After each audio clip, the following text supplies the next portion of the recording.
Back in September, 73 TA soldiers from here in Portadown deployed on Op Herrick 13 alongside their regular colleagues in 1 Royal Irish. 6 months later, they're coming home. And among the first to touch down on Irish soil is Captain Doug Beattie, who's just completed his 13th operational tour. He's no stranger to Afghanistan after tours in 2006 and 2008. But this time he found himself in the Nadi Ali South region of Helmand province at Saidabad.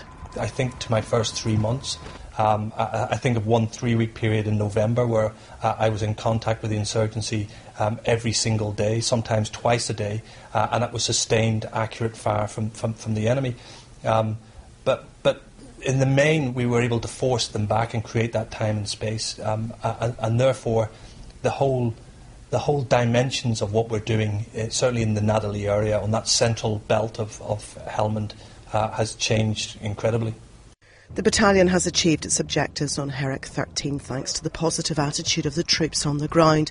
But that success has come at a price, and the deaths of Ranger Aaron McCormick, David Dalzell and more recently that of Lance Corporal Stephen McKee struck a very personal note.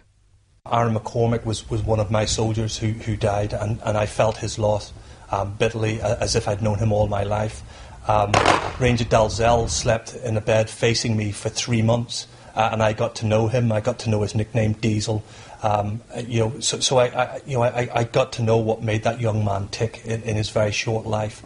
And even Stephen McKee, his wife, lived next door to me when I was the RSM in Canterbury in 2002. So I knew the family as well, and I knew the family circumstances. So there's 3 men who have been killed from 1 Royal Irish.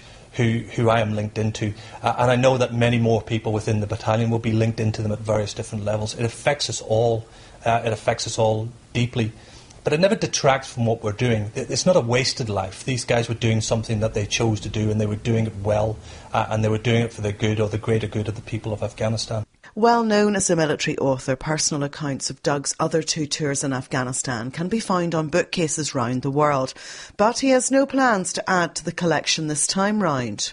I've got masses of material if I did want to write a book, but I'm most definitely not going to. If Colonel Weir would say to me, Doug, would you write a book about 1 Royal Irish's exploits? I'd be very proud to do that, but it would really be a 1 Royal Irish focused book. I am working on a novel which I started before I deployed to Afghanistan, which I've put on hold, which I'm going to try and reignite now that I'm back. But there'll be no 3rd book about my exploits in Afghanistan. But there's no stopping Captain Doug Beattie, reluctant to hang up his carbine. He isn't ruling out a 14th operational tour. I became a TA soldier to serve, not just to do 2 weeks annual camp every year. So if there's a need to go and do another operational tour, then it's only right and proper that I would go and then do it. So I think there is one in me, but I'm getting on a bit. I'll be 47 by the time the next one comes up. So maybe people are saying to me, look, it's about time you retired. I think I've been retiring for the last 5 years. I think it's maybe it's getting close to that time now.